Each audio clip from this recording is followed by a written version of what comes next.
రవాణా శాఖను ప్రభుత్వం ప్రక్షాళన చేసింది. మొదటిసారి శాఖలోని ప్రతి అధికారి బదిలీ కోసం ప్రత్యేక జీవో విడుదల చేసింది.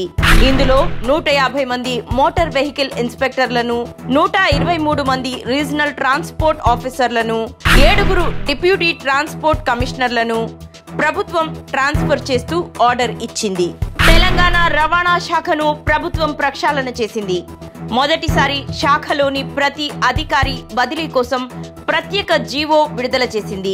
ఇందులో 150 మంది మోటార్ వెహికల్ ఇన్స్పెక్టర్లను, 123 మంది రీజనల్ ట్రాన్స్పోర్ట్ ఆఫీసర్లను, 7 డిప్యూటీ ట్రాన్స్పోర్ట్ కమిషనర్లను ప్రభుత్వం ట్రాన్స్ఫర్ చేస్తూ ఆర్డర్ ఇచ్చింది.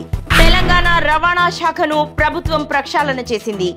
మొదటిసారి శాఖలోని ప్రతి అధికారి బదిలీ కోసం ప్రత్యేక జీవో విడుదల చేసింది.